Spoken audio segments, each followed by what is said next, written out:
Hi friends, আমি Anima. Welcome to my channel Anima রান্না। আবার আমি চলে এসেছি আপনাদের সাথে একটা নতুন রেসিপি শেয়ার করতে। তো আমার রেসিপি হলো ফুলকপি আলু দিয়ে তেলাপিয়া মাছের ঝোল। তো এই রেসিপিটা আমি পুরো সর্ষের তেল দিয়ে বানাবো। আমি কড়াইতে সর্ষের তেল দিয়ে দিলাম।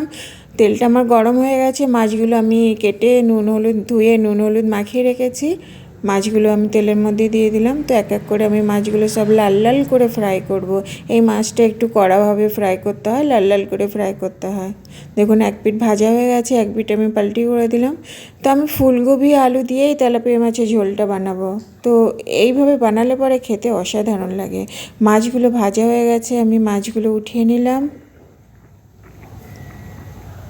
তো কড়াইতে আমি আরও মাছ দিয়ে দেব। এগুলোও আমি পুরো লাল লাল করে ফ্রাই করে নেব।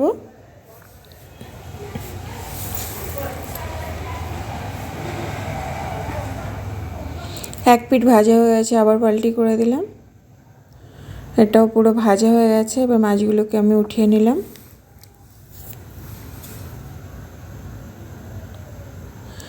এবার ওই তেলের মধ্যেই আমি ফোড়ন দেব, 5 ফোড়ন। তো এই রেসিপিটা আমি 5 ফোড়ন দিয়েই বানাবো। আমি বড় সাইজের একটা পেঁয়াজ ছোটো ছোটো করে কেটে রেখেছি, পেঁয়াজটা আমি দিয়ে দিলাম। পেঁয়াজটা প্রথমে লাল লাল করে ফ্রাই করে নেব। এর মধ্যে আমি কেটে রাখা আলুগুলোকে দিয়ে দিলাম। আলুগুলোকে আমি 2 মিনিট হালকা ফ্রাই করে নেব। ভালো করে নাড়াচাড়া করে দিলাম।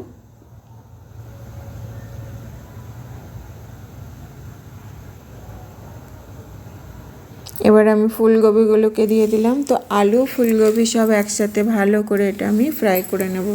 আমি একটা মশলা রেডি করে রেখেছি, আদা আর কাঁচা লঙ্কার একটা আমি পেস্ট করে রেখে দিয়েছি। এর মধ্যে দিলাম লবণ। লবণটা আপনারা স্বাদ অনুসারে দেবেন, যতটা দরকার ততটাই দেবেন।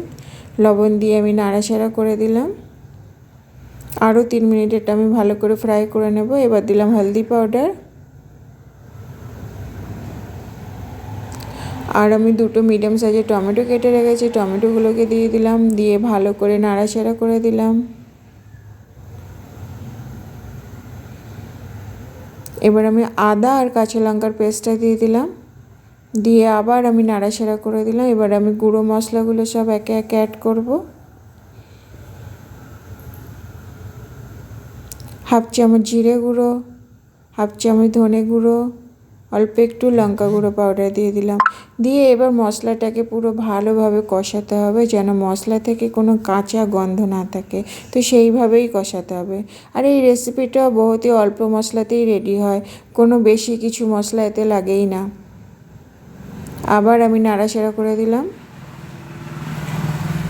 দেখুন, এটা আমার ভালোভাবে ফ্রাই করা হয়ে গেছে, কষানো হয়ে গেছে। এবার আমি পরিমাণ মতো জল দিয়ে দিলাম। এবার ঝোলটা ফুটে উঠলে তারপর আমি ভেজে রাখা মাছগুলোকে এর মধ্যে অ্যাড করব। ঝোলটা ফুটে গেছে। এবার আমি তেলাপিয়া মাছগুলো ঝোলের মধ্যে দিয়ে দিলাম।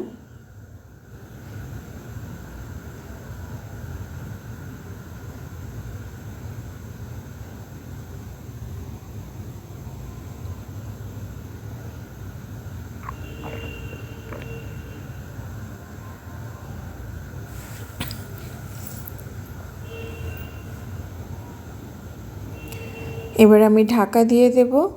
গ্যাসের ফ্লেমটা এই সময় মিডিয়াম টু হাইতে থাকবে। আমি 5 থেকে 7 মিনিট পরে ঢাকনাটা খুলে দেখব।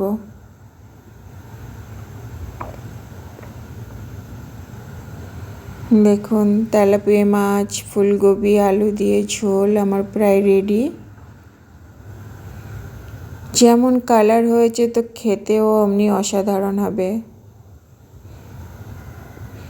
ফুলকপি আলু দিয়ে তো আপনারা রুই কাতলা বানিয়েই থাকেন, কিন্তু তেলাপিয়া মাছ দিয়ে একবার বানিয়ে খেয়ে দেখবেন, খেতে দুর্দান্ত লাগে। তো আমি যেভাবে বানালাম, একবার ঘরে অবশ্যই ট্রাই করবেন। লবণটা আপনারা দেখে নেবেন, যতটা দরকার ততটাই দেবেন। এর মধ্যে লবণ দরকার ছিল, তো আমি আরও একটু লবণ দিয়ে দিলাম।